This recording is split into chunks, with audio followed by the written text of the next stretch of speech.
उन्नति का सूत्र ही यज्ञ धर्म में है। और जो यज्ञ धर्म को नहीं जानते, वे यदि उन्नति कर रहे हैं तो भाग्य से उन्नति में एक दोष है। व्यक्ति भाग्य भरोसे है, भाग्य जब तक साथ देगा। अतीक अहमद का जलवा अफरोज है। जिस दिन भाग्य साथ देना बंद किया, अशरफ अली और अतीक अहमद दोनों भगवान को प्यारे हो गए।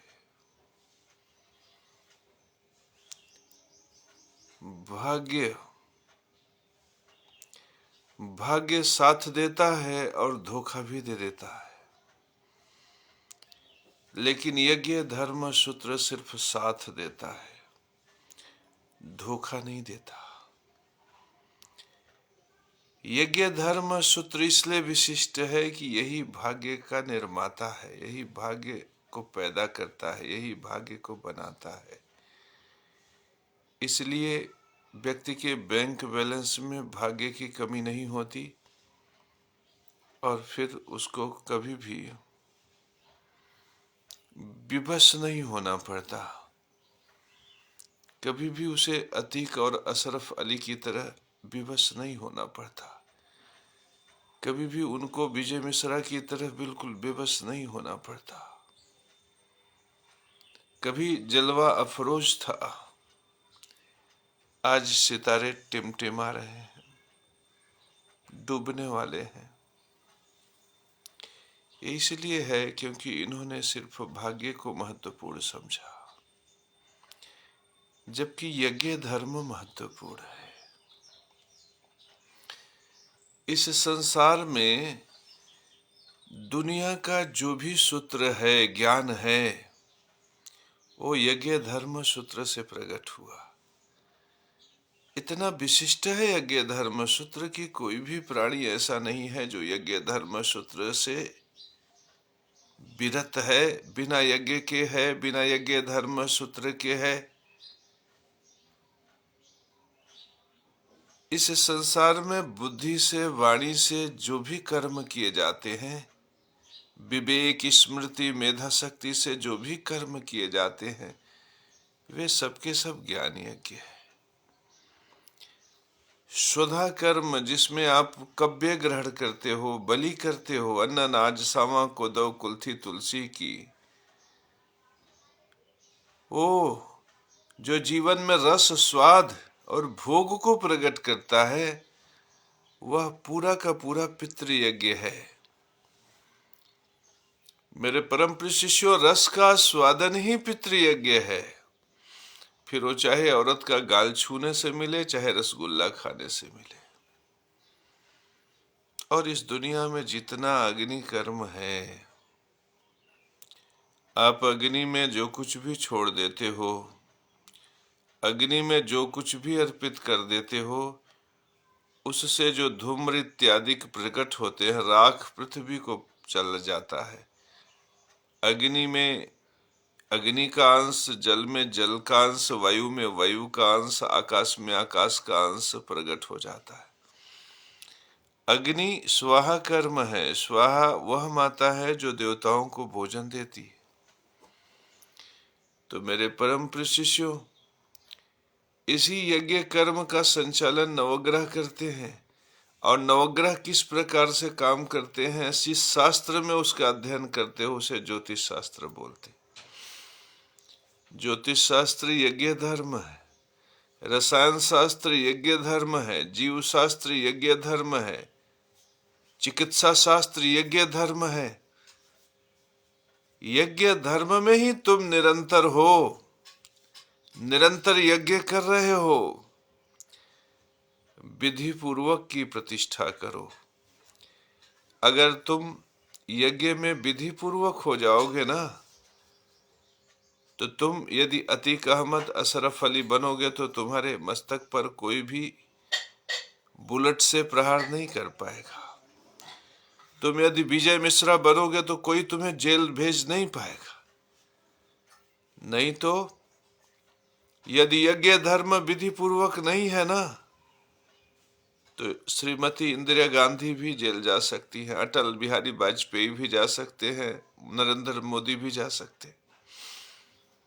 मेरे परम प्रिय शिष्यों, यज्ञ धर्म में विधि पूर्वक का होना ही तुम्हारे भाग्य को सृजित करता है। तो ज्ञान विद्या बुद्धि में विधि पूर्वक रहो, ज्ञान यज्ञ में विधि पूर्वक रहो, पितृयज्ञ रोटी में विधि पूर्वक रहो। ये मात्र संदेश है मेरा। आज मैं देवयज्ञ के कुछ विशिष्ट बारीकियों पर चर्चा करूंगा। अग्नि कर्म देवयज्ञ है मेरे परम प्रिय शिष्यों। अग्नि कर्म, पेट में जो यज्ञ कुंड है वहां पे भी अग्नि कर्म है। हालांकि ये पितृयज्ञ है, लेकिन पितृयज्ञ में भी देवताओं को प्रतिष्ठा मिलती है। आग जहां पर है वहां पे देवता है। तो मेरे परम प्रिय शिष्यों, जैसे पेट में यदि हवन कुंड है, तो यदि जहर डालोगे मर जाओगे। इसी तरह से हवन कुंड में, देवताओं के हवन कुंड में यदि जहर डालोगे तो देवता मरेंगे। तो देवताओं को carbon dioxide, sulphur dioxide, hydrogen peroxide, arsenic sulphide, ये सब जो गैस हैं, इनको पिलाओगे तो देवता मरेंगे। ये मत सोचना कि देवता तुम्हारे पटीदार हैं। देवता वे हैं जो निरंतर तुम्हारी सहायता करते। श्वास में जब तुम उन्हें अंदर ग्रहण करते हो ना, अंदर ले जाने का काम शनि करता है वायु को। और ये वायु देवता है। वायु का काम, वायु का इनहेलेशन एक्सहेलेशन करने का काम शनि और राहु को दिया गया है।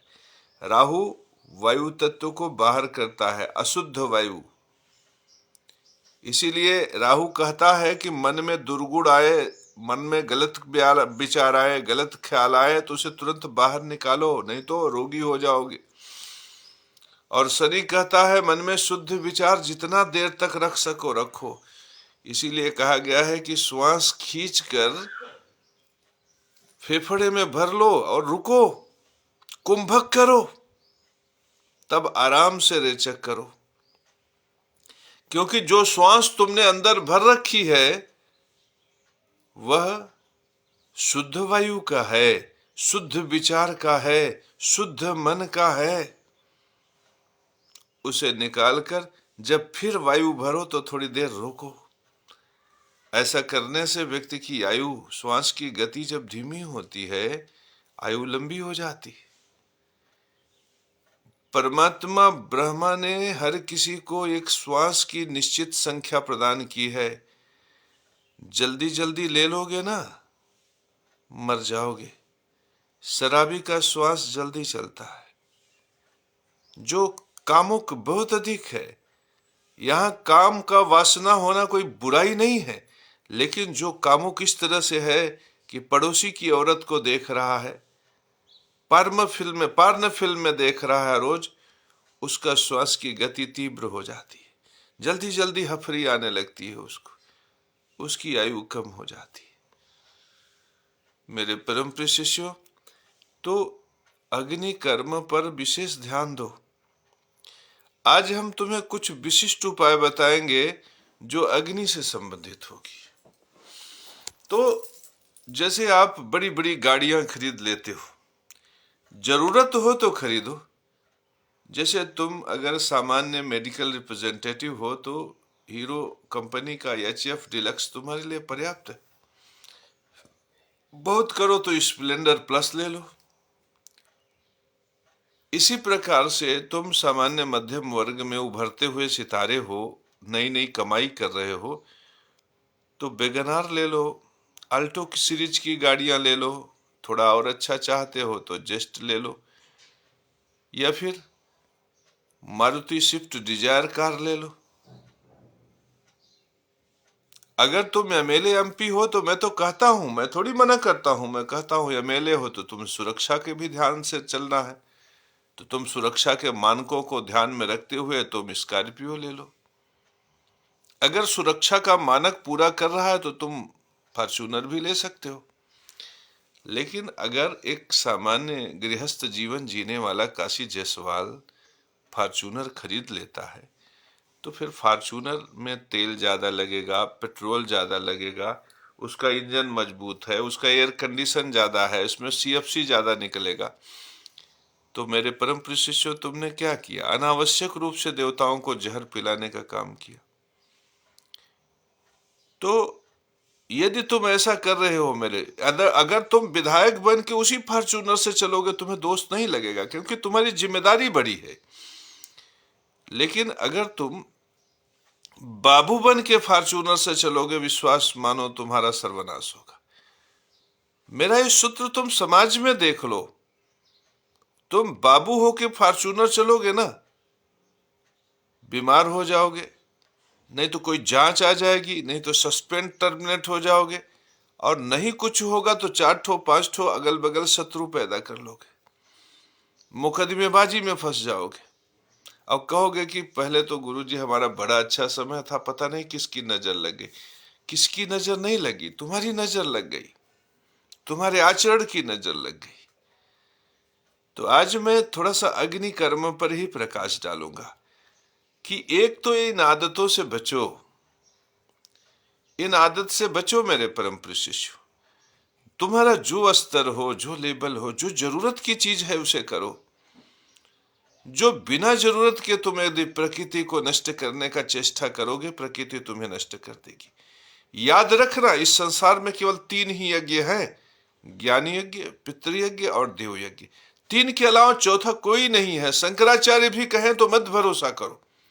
ये मत सोचो तुमने किसी मूर्ति को गुरु बना रखा है, किसी आश्रय को गुरु बना रखा है।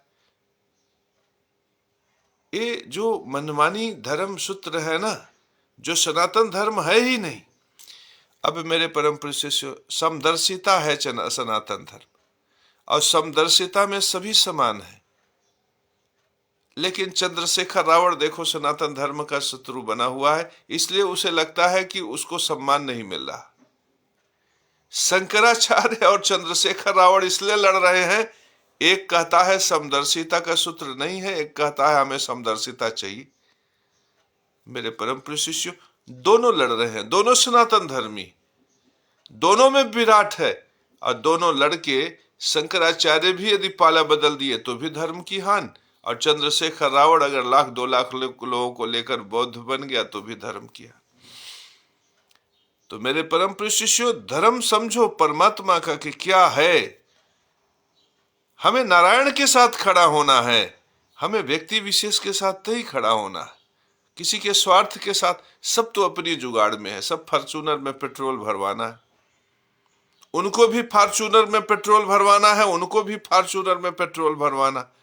हमें पेट्रोल भरवाने वालों के साथ नहीं खड़ा होना, हमें हवन कुंड में अग्नि को प्रज्वलित करके देवताओं को उन्नति कारक भोजन देने वाले के साथ खड़ा होना। और जिस दिन हम खड़े हो गए मेरे परम प्रिय शिष्यों, उस दिन हमारे जीवन में एक क्रांति आएगी। मेरे परम प्रिय शिष्यों, मैं देख रहा हूं ना, मुझे मेरे बाप ने कहा तुम बेकार हो, हटो यहां से, घर छोड़ना पड़ गया। मेरी माता जी ने कहा कि तुम किसी लायक नहीं हो, दूर हो जाओ मेरी नजरों से, विकल होकर बाहर जाना पड़ा। मेरे परम प्रिय शिष्यों, घर वालों ने कहा घर छोड़ दो, घर छोड़ दिया। सरकार ने कहा नौकरी की चाहत छोड़ दो, नौकरी की चाहत छोड़ दिया। व्यापार किया, लोगों को ट्यूशन पढ़ाना शुरू किया, कोचिंग पढ़ाना शुरू किया। ओम प्रकाश सिंह शिक्षा मंत्री हुए, उन्होंने कहा कि लोगों को शिक्षा देना छोड़ दो, पढ़ाना छोड़ दो, पढ़ाना छोड़ दिया। मुझसे बड़ा भगोड़ा इस संसार में नहीं मिलेगा तुमको।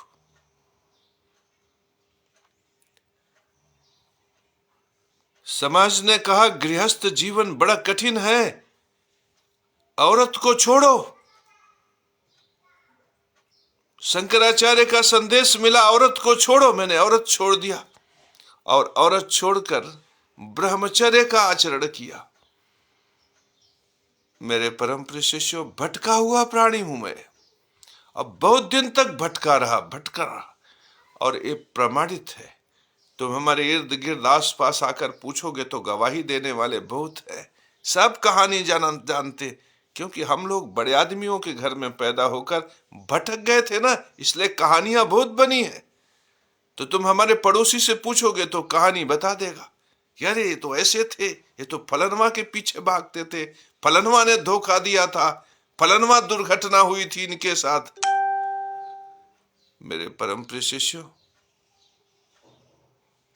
परिस्थितियों ने कहा सब कुछ छोड़ दो, मैंने सब कुछ छोड़ दिया।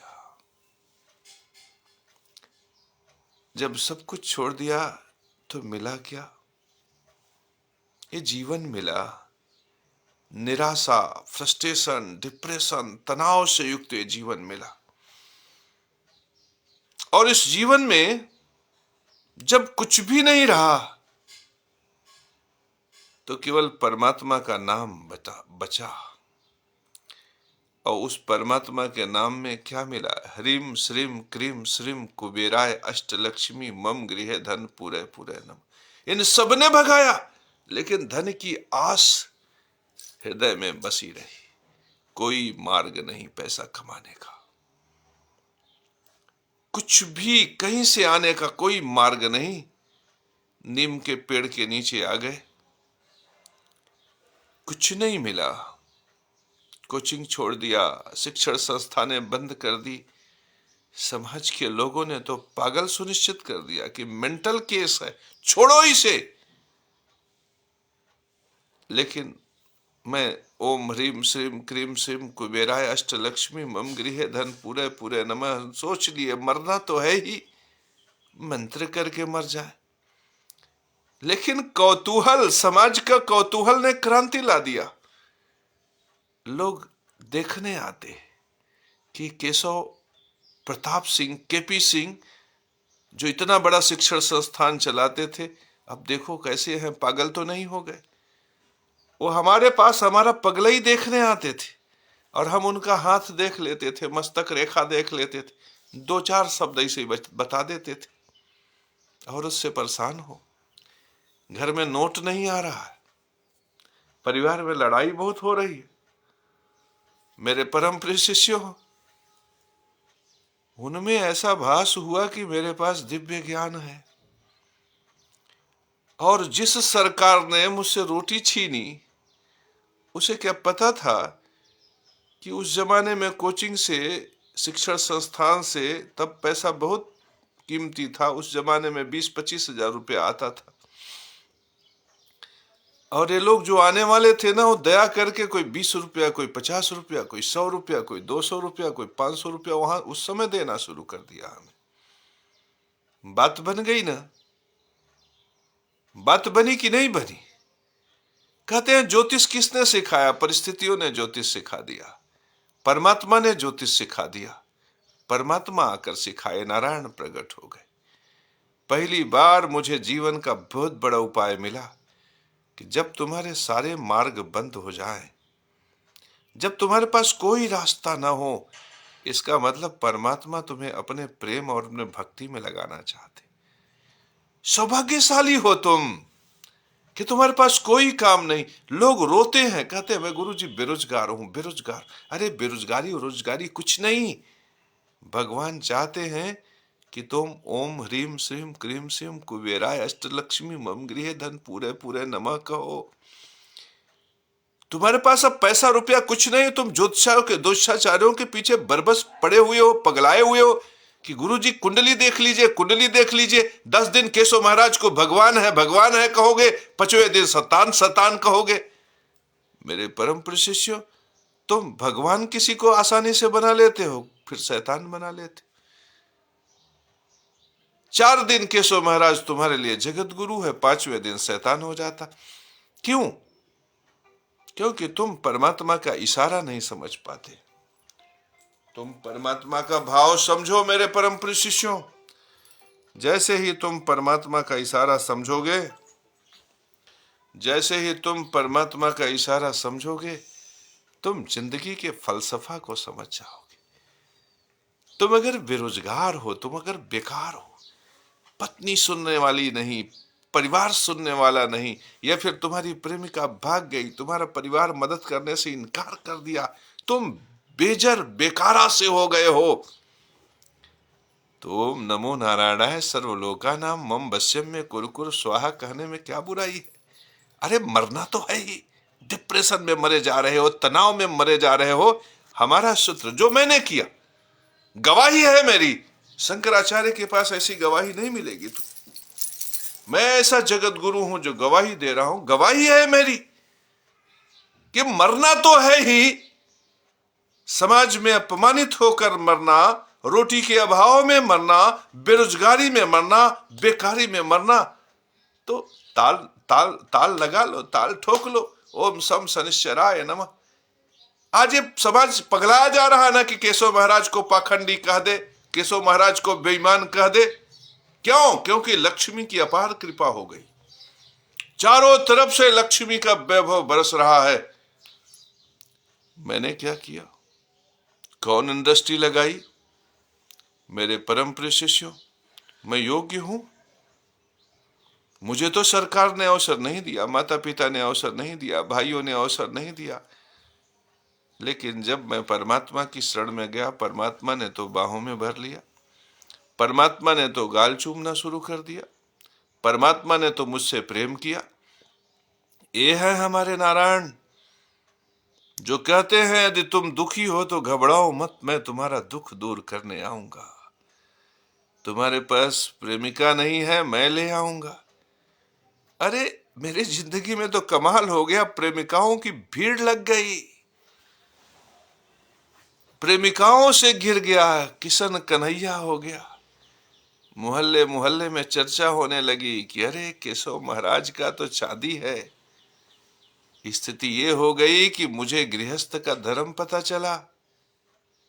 सोचो, 38 साल की अवस्था में मैंने विवाह किया, वो भी कौतूहल, किससे कर रहे हैं, कहां कर रहे हैं, किस जाति की है, किस धर्म की है। ऐसा ऐसा मजेदार जीवन किसी किसी को मिलता है। जीवन कभी कभी निराशा की पराकाष्ठा हो जाती है, और कभी उम्मीद और सपने इस प्रकार से पूरे होने लगते हैं जैसे चारों जहान मिल गया। ओम नमो कामाख्या देवी फला स्त्री मम वश्यम में कुरकुर स्वाहा, ये मंत्र इस पटल पर आज भी है। क्या मंत्र है, क्या काम करता है, कभी डूबो इन मंत्रों में। मेरे परम प्रिय शिष्यों, ये बोध को जगाने वाली अवस्था है, और जब आपका ज्ञान जागृत हो जाए ना, जैसे कोई नहीं पूछ रहा है, माने भगवान तुम्हें याद कर रहे हैं, भगवान का तार लगा लो जिंदगी में, धुनी जगा लो जिंदगी में। मेरे परम प्रिय शिष्यों, जब तुम ध्यान से देखोगे मेरे अंदर क्या पैदा हुआ, ध्यान पैदा हुआ। बड़े बड़े कहते हैं, न जाने कितने मोटिवेशनल स्पीकर हैं, हम देखते हो जितनी बातें बोलते हैं सब बेमतलब की हैं, और तुम लोगों को लगता है कि ये बहुत बड़े मोटिवेशनल स्पीकर हैं, इनकी बात मानेंगे तो आगे बढ़ जाएंगे। तमाम लोग ऐसे कहते हैं, अडानी बनने का सोचो, अंबानी बनने का सोचो। अरे मूर्ख, अडानी अंबानी बनने के लिए कौन नहीं सोचता? कौन ऐसा है इस संसार में जो प्रधानमंत्री नहीं बनना चाहता? कौन ऐसा है? तुम प्रधानमंत्री तो छोड़ो, लोग मिलिट्री की नौकरी प्राप्त करने के लिए सुबह 4 बजे उठ जाते हैं और दौड़ते दौड़ते थक जाते हैं। कोई कोई तो दौड़ते दौड़ते एक्सीडेंट, दुर्घटना का शिकार हो जाता है। इच्छा शक्ति की कमी नहीं है, लेकिन वो नहीं बन पाते। क्यों? क्योंकि परमात्मा उनका साथ नहीं देते। परमात्मा किसका साथ देते हैं ये भी सूत्रवत है, ऐसा नहीं। परमात्मा ने नियम बना दिया, ये करो, तुम्हारे लिए मलाई है, ये करो, तुम बैंक में पैसा भरो, ये करो, तुम जितना हो सोना चांदी इकट्ठा कर लो, ये करो, और तुम शान से संसार में जियो। और वो एक ही सूत्र है केवल, मेरे परम प्रिय शिष्यों, यज्ञ करो, विधि पूर्वक करो। तुम यज्ञ धर्म में जितना विधि पूर्वक होते जाते हो उतना ज्यादा तुम्हारी उन्नति। तुम सिर्फ एक बार ये कह देते हो कि मैं शादी नहीं करूंगा तो पितृयज्ञ धर्म का अपमान हो जाता है। फिर तुम्हारा पैसा, रुपया, धन, संपदा सब घटने लगता है, क्योंकि धन शुक्र के खाने में है और शुक्र पितरों का बीज है। तो तुम बीज का अपमान करोगे, बीज के धर्म का अपमान करोगे, तुम्हारा खजाना सूना हो जाएगा। बड़े बड़े आईएएस पीसीएस अधिकारियों के बच्चों ने जब ये कहा कि मैं शादी नहीं करूंगा, स्थिति ये हुई कि अकेला रह गए, शादी विवाह नहीं हुई। और आश्चर्य इस बात की है कि अपनी ही संपदा बेचकर खाए। सोचो, अपना भी खर्चा नहीं पूरा कर पाए कि पिता की संपत्ति रह गई होती और पुत्र जी लिया होता। कितनी बड़ी बात है। हम लोगों के जीवन में तो संपदा इतनी प्रकट हुई कि 4 पीढ़ी खाए तो खत्म ना हो, लेकिन वो एक आईएएस का लड़का, एक सचिव का लड़का, एक मंत्री का लड़का अपने ही जीवन में अपने पिता की पूरी संपदा को नष्ट कर दिया। और आश्चर्य इस बात का था, न उसके पास बीबी का खर्चा था, न बेटे का खर्चा था। प्रमाण तुम्हें समाज में मिल जाएगा। ये मत सोचना कि केशव महाराज का कोई शब्द झूठा है। हम झूठ नहीं बोलते, हम जो बोलते हैं डंके की चोट पर बोलते हैं। फिर चाहे वो रामभद्राचार्य को बुरा लगे, चाहे शंकराचार्य को। हम बात करेंगे तो नारायण के धर्म की बात करेंगे, हम बात करेंगे तो सनातन धर्म की बात करेंगे। हम सनातन धर्म से 1 इंच भी दूसरी तरफ नहीं जाएंगे। मेरे परम प्रिय शिष्यों, ये अग्निकर्म बड़ा विशिष्ट है, अग्निकर्म विराट है। तुम यदि अपने अग्नि को विधि पूर्वक कर लो ना, तो उन्नति का 1000 सूत्र तुम्हारे जीवन में प्रस्फुटित हो जाए।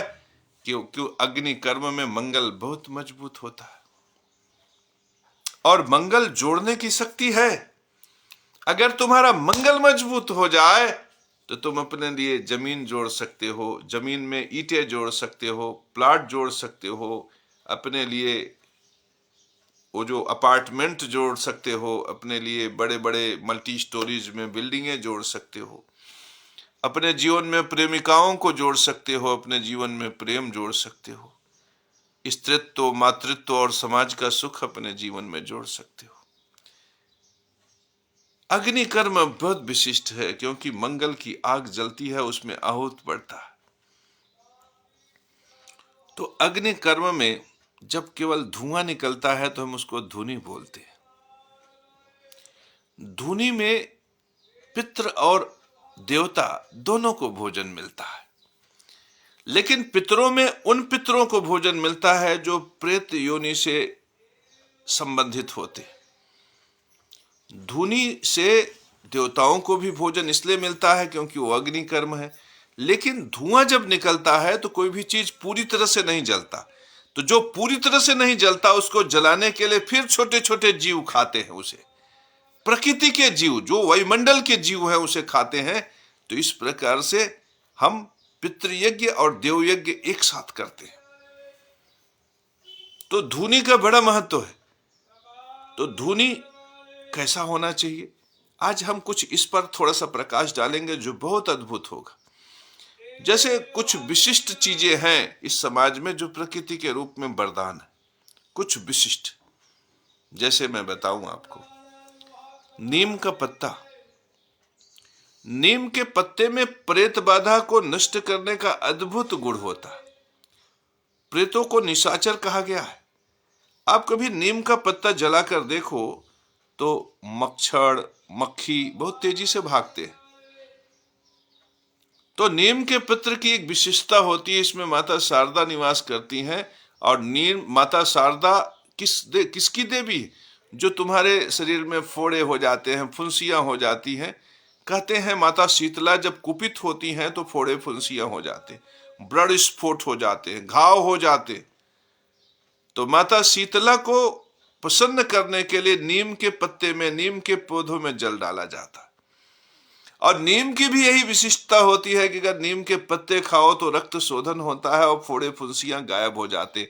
चर्म रोग, कुष्ठ रोग, दद्र रोग, ये सब के रोग नष्ट हो जाते। नीम एंटी फंगल भी होता है, एंटी बैक्टीरियल भी होता है। नीम की तासीर ठंडी होती है और इसकी प्रकृति शोधक होती है। इसका स्वाद कटु होता है, कड़ुआ होता है, इसलिए ये ग्रहों में सूर्य भगवान का प्रतिनिधित्व करता। नीम का पौधा लगाने से सूर्य की अनुकूलता मिलती।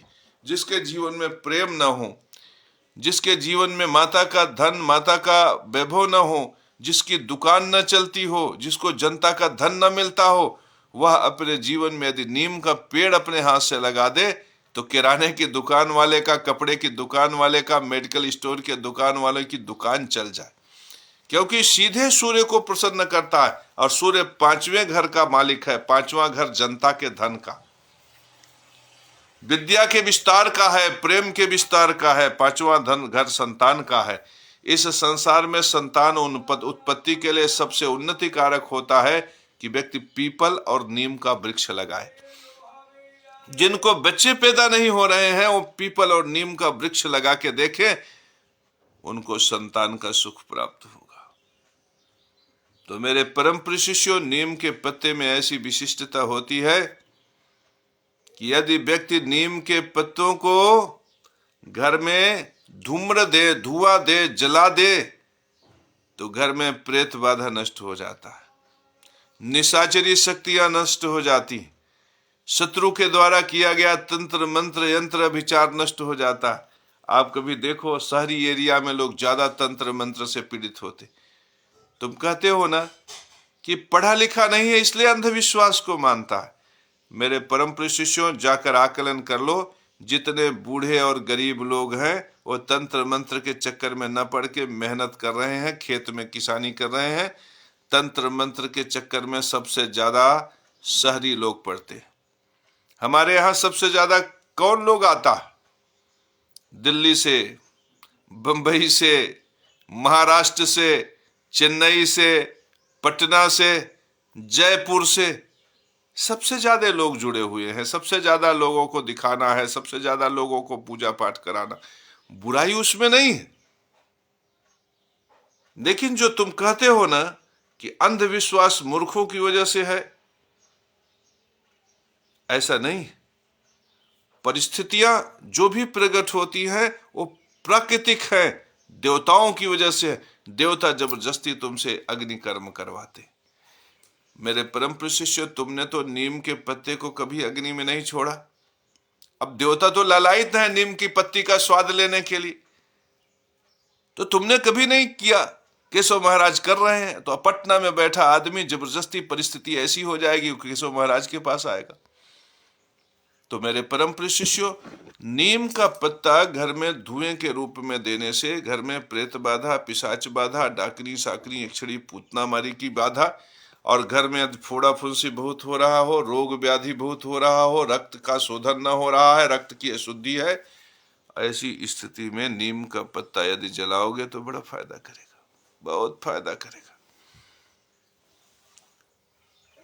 नीम का पत्ता शीतला माता को प्रसन्न करता है, अगर धुआं दो तो भी।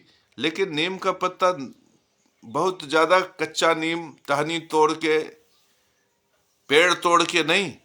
नीम का पत्ता एक मौसम ऐसा आता है कि नीम के पत्ते सारे झड़ जाते हैं। आप उस समय नीम के पत्तों को इकट्ठा करके कूट के रख लो, 10 किलो 5 किलो अपने घर में रख लो मेरे परम प्रिय शिष्यों, और साल भर नीम के पत्ते के से धुनी दो। तुम्हारे घर में बरकत ही बरकत रहेगी। कभी तुम्हारे घर में शत्रु का प्रकोप नहीं होगा, कभी तुम्हारे घर में प्रेत बाधा नहीं होगा, कभी तुम्हारे घर में रोग व्याधि इत्यादि का संकट नहीं होगा। और नीम का पत्र इफराद है, इफराद। जिस तरह से नीम का पत्र देव यज्ञ में बहुत उपयोगी है, एक दूसरा पत्र भी है। इस संसार में 3 पत्र ऐसे हैं, 3 पत्र ऐसे हैं। ये बात तुम्हें केवल केशव महाराज बता सकता है, रहस्य भरी चीजों को बता सकता है, क्योंकि वो तांत्रिक है, कुशल। 3 ऐसी चीजें हैं। दूसरा क्या है? दूसरा बेल का पत्र। माता के लिए, लक्ष्मी मैया के लिए क्या कहा गया है? आदित्य वड़े तपसोधिजातो वनस्पति शोथ वृक्षोथ बिल्व। हे माता, अपने वृक्षों में सर्वश्रेष्ठ वृक्ष बिल्व का वृक्ष पैदा किया। बेल का वृक्ष माता महालक्ष्मी की इच्छा से प्रकट हुआ। आदित्य वड़े तपसोधिजातो वनस्पतिशोथ वृक्षोथ विल्वः तस्यै फलानि तपसानुदंतु यायंत रायस्य वही आय लक्ष्मी। उसके फल हमारे बाह्य और आंतरिक दरिद्रता को दूर करे। तो बिल्व का वृक्ष बहुत अद्भुत है। बेल के पत्ते सूख के गिर जाते हैं एक सीजन में, बेल पूरा ठुंड हो जाता है, और जिस समय बेल के पत्ते गिर रहे हैं ना, सारे पत्ते एकत्र कर लो तुम मेरे मेरे परम प्रिय शिष्य, और उनको हल्का सा कूट कर, नहीं तो ऐसे ही तुम इकट्ठा कर लो, उसे दबा दबा के उसे थोड़ा सा कूट दोगे तो भूसा हो जाएगा, तो थोड़े में इकट्ठा हो जाएगा। 4 किलो 10 किलो 5 किलो तुम अपने घर में बेल का पत्र रख लो, और जब कभी भी तुम्हारा मन अशांत हो, चित्त व्याकुल हो, व्यापार में वृद्धि न हो, धन न आ रहा हो, तुम उसे गौ के गोबर में थोड़ा सा अग्नि प्रज्वलित कर लो कपूर से, और वही बेल का पत्र डालो, केवल बेल का पत्र। बिल्कुल सरल सा उपाय बता रहा हूं। उस बेल पत्र की धुनी का ऐसा प्रभाव होगा कि देखते ही देखते तुम्हारे घर में बरकत ही बरकत होगा। धन पैसा रुपया वैभव विस्तार चारों तरफ बम बम। आदित्य वड़े तपसोधिजातो वनस्पतिशोथ वृक्षोथ बिल्वः तस्यै फलानि तपसानुदंतु यायंत रायस्य वही आय लक्ष्मी। और ये तीसरा पत्र जान लो मेरे परम प्रिय शिष्यों, तीसरा पत्र, ये जो पत्रों के विषय में मैं बता रहा हूं ना, ये विशिष्ट ज्ञान शंकराचार्य को भरोसा ही नहीं होगा, रामभद्राचार्य इस पर भरोसा नहीं करेंगे। इसलिए क्योंकि रामभद्राचार्य को अरण्य में छोड़ा नहीं गया कि छोड़ दो, अब अपने सहारे धन रोटी रोजी प्राप्त करें। उन्हें तो पीठ की गद्दी मिल गई, अब उनके किसी पात्र को फिर गद्दी मिल जाएगी, तो उसे क्या फिर पता चलेगा? पता तो तब चलेगा जब तुम्हें जंगल में अकेला छोड़ा जाए, जब माता पिता कहे कि भागो यहां से, जब राजा कहे तुम्हें खाने नहीं दूंगा, जब समाज कहे तुम्हें पीने नहीं दूंगा, जब व्यवस्था कहे तुम्हें चैन से सोने नहीं दूंगा। उन परिस्थितियों में जब कोई खड़ा होकर केशव महाराज बनता है, तब नारायण स्वयं उसका मार्गदर्शन करते हैं और उसे समाज का जगत गुरु बना देते हैं।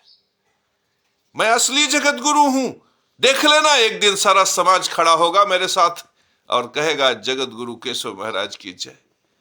ये शंकराचार्य, रामभद्राचार्य, धीरेन्द्र शास्त्री सब देखते रह जाएंगे। तुम्हें लगता है ना कि मेरे पीछे भीड़ नहीं है?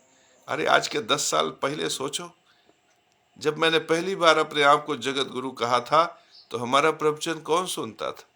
हमारा प्रवचन सुनते थे ये दिवाले, हमारा प्रवचन सुनते थे ये पीपल, ये बरगद, ये पतझड़, ये बहारे। लेकिन आज तो शैलेंद्र शर्मा सुन रहा है ना, आज तो मनोज कुमार सिंह को मुझे सुनने में मजा आ रहा है ना, क्योंकि मेरे शब्दों में वह सूत्र है जो तुम्हें उन्नति दे सकता है। जो शब्द मैं तुम्हें कह रहा हूं, इन्हीं सूत्रों पर चलकर मैं यहां तक पहुंचा हूं। और आज जंगल में, वन में, अरण्य में, जेल में, कहीं भी मुझे बैठा दो, लक्ष्मी ऐसे आशीर्वाद देंगी। ये मेरी प्रतिभा है मेरे परम प्रिय शिष्यों। जो मुझे किससे प्राप्त हुआ? नारायण से प्राप्त हुआ। तीसरा विराट सूत्र मैं तुम्हें बता रहा हूं, धनदा नाम की यक्षिणी आकर्षित होती है। किससे? और ये धनदा नाम की यक्षिणी को आकर्षित करने के लिए मैंने बड़ा जतन किया। मैंने तो श्री धनदा यक्षिणी आगच्छ आगच्छ स्वाहा बहुत मंत्र किया मेरे परम प्रिय शिष्यों। 1,00,000 2 लाख नहीं, 10 लाख 15 लाख मंत्र दिन रात करता था जब करता था। और विश्वास मानिए, इन्हीं यक्षिणियों की कृपा से ये मंदिर बन पाए। क्योंकि आज के समय में एक समाज का आम बेरोजगार आदमी जिसे समाज छोड़ देता है, जिसे माता पिता कहते हैं भागो यहां से, जिसे भाई कहते हैं कि तुम्हारा कोई उपयोगिता नहीं है, जिसे समाज कहता है पागल हो गया, और ये जो शब्द हम तुम्हें बता रहे हैं, तुम हंसो मत कि केशव महाराज पर तुम हंस लोगे, तुम्हारा सब कुछ ठीक हो जाएगा। अरे ये तुम्हारी स्थिति है, ये केशव महाराज की नहीं है, आम हिंदुस्तानी की स्थिति है। कि तुम लाइन लगा के खड़े हो जब 4 किलो चावल लेने के लिए, तो जो देखता है, देखो देखो वो पतोहिया नई नई जब पता चला 2 साल में सास ससुर की स्थिति देख ली, तो खुद अपना झोला लेकर चली गई जो है 5 किलो चावल लेने। अब वो पैर में ठीक से चप्पल नहीं, चेहरा ढके हुए देख रही है सारा समाज। देखा वो पतोहिया जाता, देखा उनकर पतोहिया जाता, देखा उनकर पतोहिया जाता। तो केशव महाराज की स्थिति वही पतोहिये जैसा है। बहुत बहुत मजाक का पात्र बन गया केशव महाराज। अब शंकराचार्य को परेशानी, शंकराचार्य को इसलिए परेशानी है कि उन्हें लगता है कि कहीं ऐसा ना हो कि केशव महाराज की वजह से संसार में सनातन धर्म स्थापित हो जाए।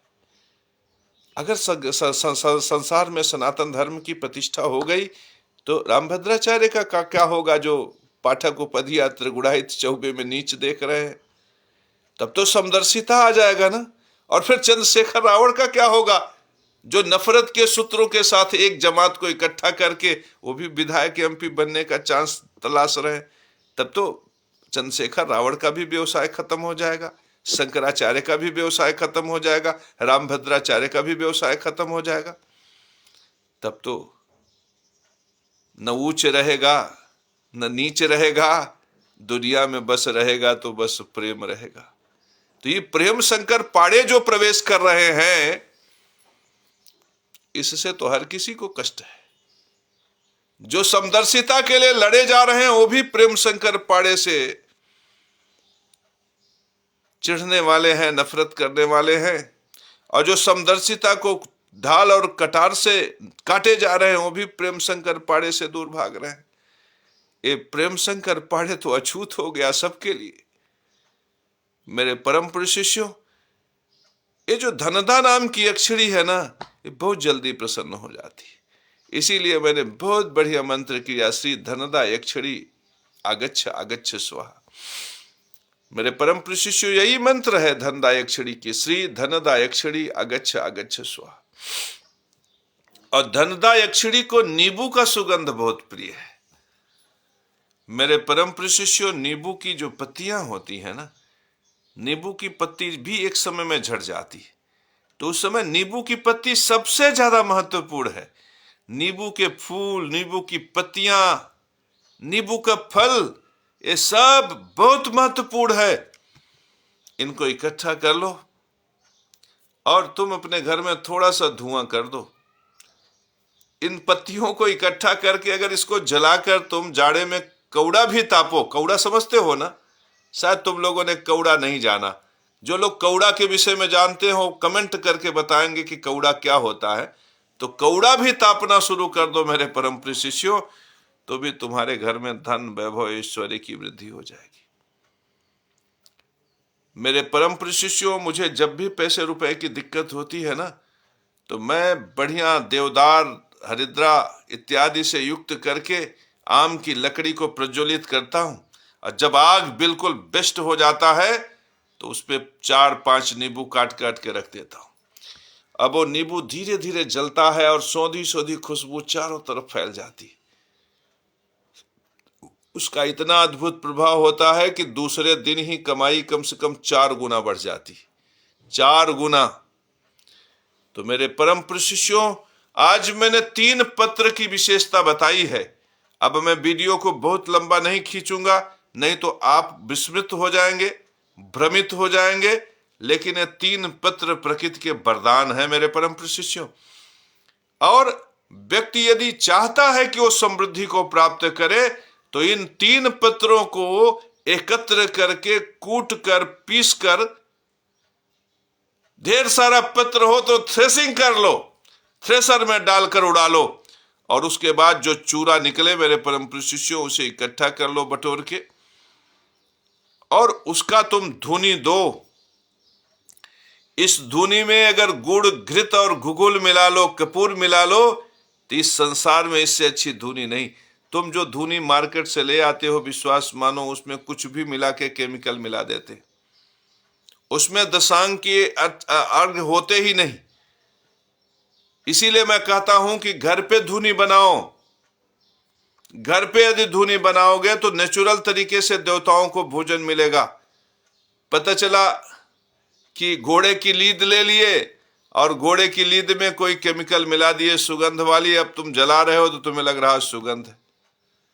तुम धूप, एक व्यक्ति ने मुझसे कहा गुरुजी धूप का कारोबार करेंगे, तो मैं वहां गया, कहा तो कहा धूप बनता कैसे है, तो मैं तो पहले सोचता था धूप औषधियों से बनता है, लेकिन वो राल जैसा मटेरियल, वो कहा एक कीचा ढेर सारा वो ड्रम का ड्रम ले आया था। तो मैंने कहा ये क्या है साहब, तो कहे गुरुजी यही वो मटेरियल है जिससे हम लोग जो है धूप बनाते हैं। तो मैंने कहा ये कैसे बनाते हैं, तो उसने एक ड्रम दिखाया, कहा इसमें सेंट है गुरुजी, इसमें सेंट डाल के बस इसको पैक करते चले जाते। तो मुझे बड़ा आश्चर्य हुआ कि धूप भी तुम्हारा शुद्ध नहीं, पहले तो अगरबत्ती शुद्ध नहीं थी, अब धूप भी शुद्ध नहीं। तो धूप अगर तुम जलाते हो तो धूप की जगह पे, तो मैंने कहा ना, नींबू का पत्ता, बेल का पत्ता, नीम का पत्ता, तीनों पत्र इकट्ठा कर लो, उसमें गुगुल, कपूर और गुड़ मिला लो, देसी घी मिला लो, 3 दूनी 6, एक साथ 7 सामान हो गया। चाहो तो उसमें हल्दी और जायफल भी मिला दो, 9 सामान हो जाएगा, और 9 का अंक परिपूर्ण माना जाता है।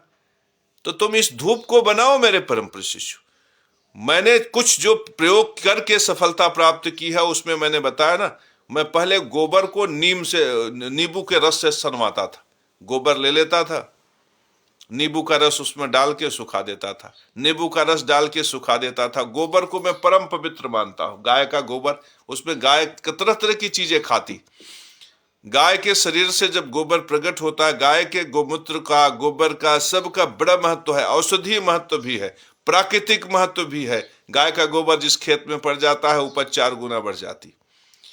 तो गाय के गोबर को मैं क्या करता हूं, उसमें नींबू का रस निचोड़ के उसे सुखा देता हूं, फिर सूख गया फिर नींबू का रस, फिर सूख गया फिर नींबू का रस।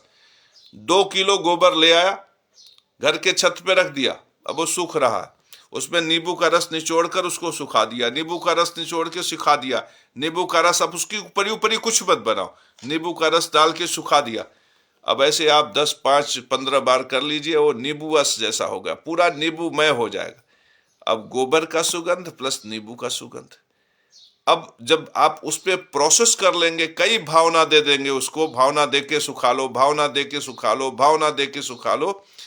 अब कुछ नहीं करना है आपको, थोड़ा सा गाय के गोबर की विशेषता है, थोड़ा सा आग लगा दो तो पूरा सुलगेगा। तो अब वो जैसे ही तुम अग्नि पे डालोगे, गाय के गोबर की खुशबू प्लस नींबू की खुशबू। अब देखिए, गाय के गोबर के लिए क्या कहा है, माता लक्ष्मी को गाय का गोबर प्रिय है। उपैतुमा देव सखा कृतिश्च मरणासः प्रादुर्भूत राष्ट्रस्मिन् कृत्यं वृद्धिं ददातु में क्षुत पिपासामलाम ज्येष्ठा लक्ष्मी नाश्याम हम अभूतिम समृद्धिम च सर्वा निवृत्त में गृहात। गंध द्वारा, यहां पे देखो, गंध द्वारा दुराधष्टा नित्य पुष्टा करीषणिम ईश्वरी सर्वभूतानाम ताम हो पहवेशियम। गंध द्वारा दुराधष्टा नित्य पुष्टा करीषणिम, गोबर सी सुगंध मेरे गंध द्वारा दुराधसा, ये गोबर सी सदिश, मिट्टी में खुशबू, माने गाय का गोबर माता महालक्ष्मी को भी प्रिय है। गंध द्वारा दुराधसा नित्य पुष्टा करीषणिम ईश्वरी सर्वभूतानाम तामिहो भविष्यम। तो मेरे परम प्रिय शिष्यों, गाय का गोबर अमृत है। गाय का गोबर, बेल का पत्र, नीम का पत्र, नींबू का पत्र, नींबू का फल, नींबू का रस, नींबू का स्वरस।